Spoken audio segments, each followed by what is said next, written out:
Good morning! Gantong oras nga pala ang gising ng mga baker dito sa Canada. 1 year anniversary ko nga pala ngayon dito sa Canada bilang isang baker sa Tim Hortons. Masyadong maaga ang pasok ng mga baker dito sa Canada. I mean baker sa Tim Hortons. Kasi dapat 5 o'clock kumpleto na lahat ng display ninyo sa store. Hindi katulad ng mga naging trabaho ko sa Dubai dati. Dahil na nagtrabaho ko sa Starbucks, hindi naman ganito kaaga yung opening namin. Same sa Caribou Coffee. Dumarating na lang kasi yung product namin sa umaga, dala ng supplier, tapos dinidiretso display na namin. Sa totoo lang, mahirap bumangon ng madaling araw kasi sobrang lamig. Kaya pati itong pako sa yung liliit, namamanid na sa sakit. Sulit na rin ang gamit ko dito sa sapatos na to dahil simula na nag-start ako sa Tim Hortons, yan na yung gamit ko. Gantong oras yung iba, kasarapan pa lang ng tulog nila.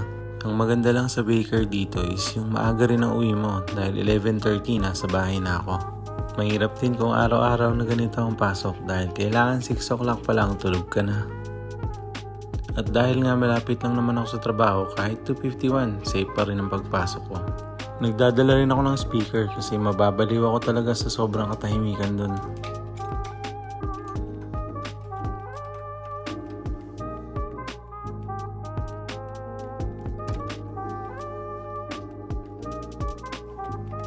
Mula dito sa bahay, papunta sa trabaho, siguro 4 to 5 minutes ko lang nilalakad, as in malapit lang talaga. Dito sa labas, sobrang tahimik, walang tao, wala man lang nagtitinda ng balot tulad sa atin. Sobrang gabi pa, sobrang madilim pa. Diyan sa atin sa Pilipinas, gantong oras may makikita ka pa mga tambay na kabataan. Mga magbabarkada nagiinuman or nagpo-food trip, mga nag-iikot ng mga tanod, mga lasing na naglalakad pa uwi, may kasamang bebot. Dito, puro sasakyan lang nadadaan ng makikita mo. Nakakamiss lang kasi dyan sa atin kasi pag gantong oras may mabibilang ka na ng kape, mainit na pansit, lugaw. Malamig.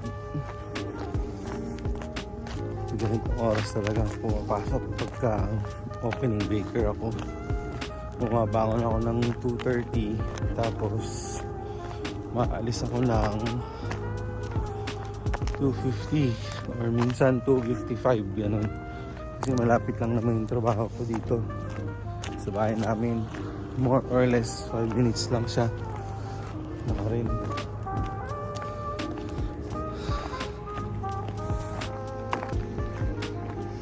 So, yun lang yung trabaho ko. Yun.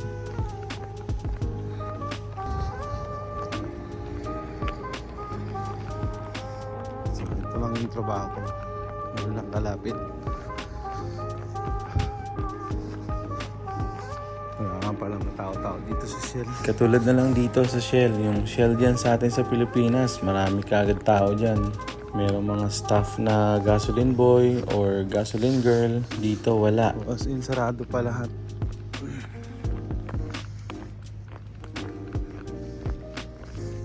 Usually kapag morning talaga ako opening, sinisilip ko muna rito sa likod.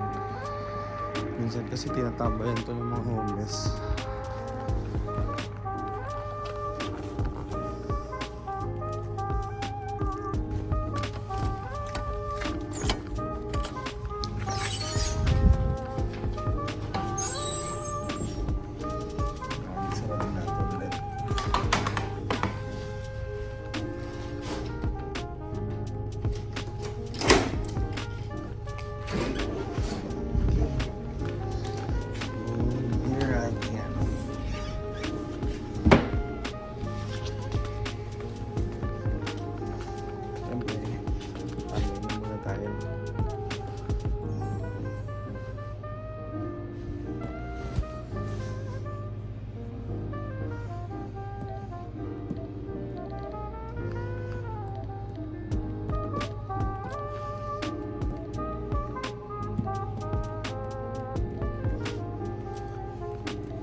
So after kong mag-time in, binubuksan ko na lahat ng coffee machine.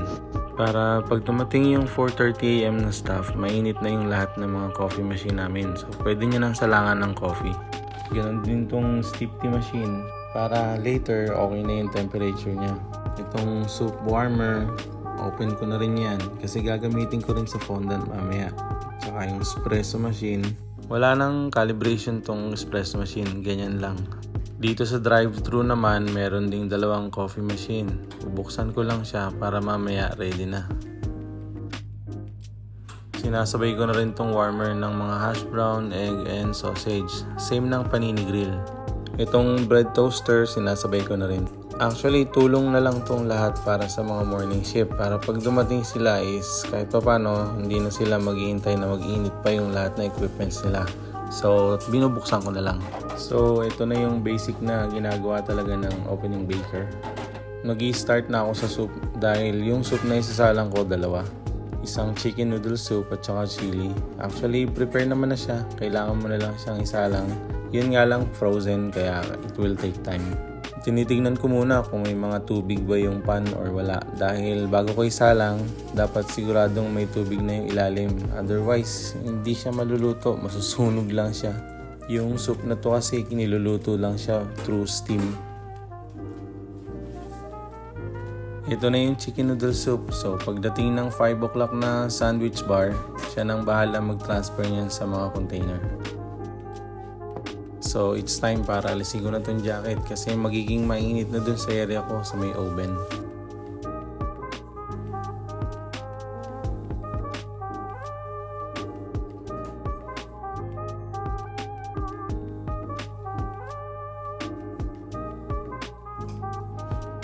Nandito na ako ngayon sa may baker area talaga. So, i-start ko lang lahat ng oven. Hayaan ko lang muna siyang mag-preheat. Tapos, ito yung display cabinet ko. Habang nagpipreheat ako ng oven, nilalabas ko na lahat ng first out ko dito at dinidisplay ko na diretso. Ito at ready na yung mga oven. So, it's time para isalang na lahat ng mga product na i-display ko ngayon. Kaya isa-isa ko na siyang nilabas sa freezer. Naalala ko tuloy yung pagkakaiba ng trabaho ko sa Macau kasi nung nasa Macau ako, talagang kami nagbe-bake ng pastry namin on the spot. Ang kagandahan naman dito kasi is ready na lahat, isasalang mo na lang. Kaya hindi ka na mahihirapan as in luto ka na lang ng luto. Tapos ang daming variety pa, iba't ibang items talaga siya as in.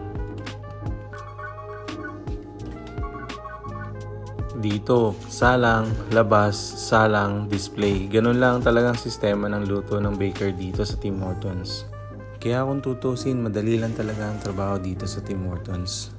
Kumpara sa naging trabaho ko sa Macau bilang isang baker, as in talagang labor ka. Ikaw na magpo-produce ng product mo tapos ikaw pa ang magtitinda. Di katulad dito, talagang luto ka lang tapos display ka lang sa showcase kasi may cashier naman na doon. Marami nga lang talagang item kasi bukod sa breakfast, may lunch, meron ka ring donut kaya kailangan mabilis ka ring kumilos.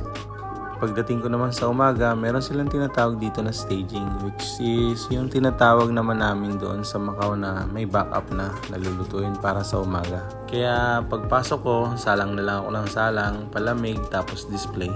So more or less, matatapos ko ito ng mga 4 o'clock or 4:30, ganon. Then mag-i-start naman ako ng breakfast. Means mag-i-start na ako magluto ng sausage, hash brown, egg, bacon. After ko magsalang nitong bagels, may oras pa akong maghintay, mga 5 minutes mahigit. Kaya ginagawa ko, nagsasala ako ng mga yeast donuts. Yung yeast donuts na yan kasi kailangan ko pang palamigin para sa fondant. While waiting talaga, nagsasalang na ako ng ibang donuts. Yun nga yung giniglaze ko ngayon. Dito kasi no time to waste dapat. Kaya habang naghihintay ka, may ginagawa ka pa rin. Siyempre hindi mawawala dyan yung pagkakape mo. Although wala pa naman bagong brew na coffee, pero meron namang hot chocolate tsaka tea na pwede mo nang inumin kaagad. Kaya yan, mapapansin nyo, katapos ko mag-glaze is tutunog naman yung oven, so means tapos na yung nakasalang ko.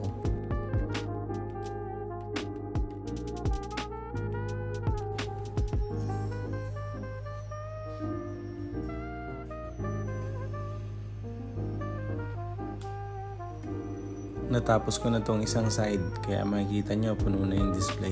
Yung kabila na lang, donuts naman. Sa donuts naman, inuuna ko lahat ng nilalagyan ng glaze. Habang dinadry ko muna yung glaze, nagagawa na ako ng egg para sa breakfast. Sunod-sunod na to, sama na nito yung sausage, bacon, hash brown, donuts. Kaya makita nyo, puno na yung display ko, di ba? Charan! So yung entire ship ko bilang baker, sisiguraduhin ko lang na may display yung showcase ko. Pagkatapos, bago ako sisiguraduhin ko naman na mag-staging ako para sa kinabukasan. Para yung pang-umagang baker, hindi na siya mahirapan na mag-staging pa bago niya lutuin. Kasi mahirap talaga yon. Pagdating mo sa umaga, pupunta ka sa freezer. Sobrang lamig. Kaya ito, ready na. Pero di pa dyan natatapos yung duty ko dahil kailangan ko hugasan yung lahat ng mga iniwang kong tray.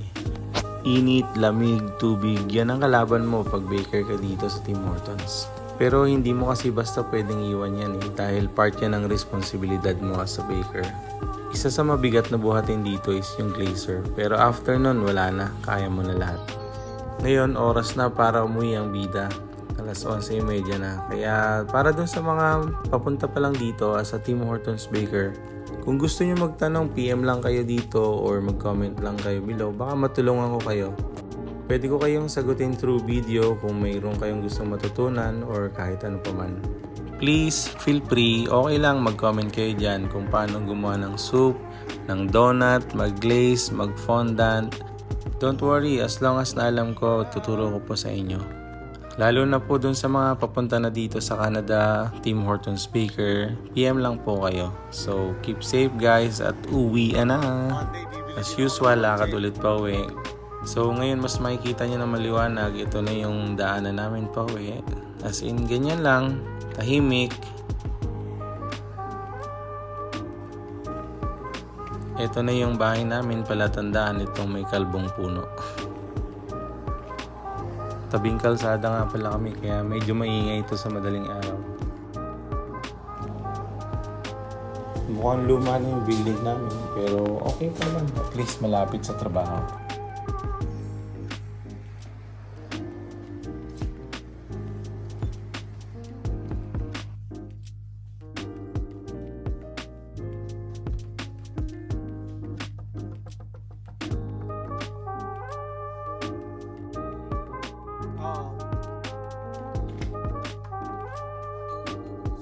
At eto na ang aking may bahay. So eksakto, mainit ang pagkain namin sa tanghalian pag umuwi ako. Nakapag-ready na pala si mami ng ulam namin ngayong tanghali. It's karamba. Alam niyo ba ang karamba? Thank you mami. Mwah. Buhay ni Mang Jose sa Canada.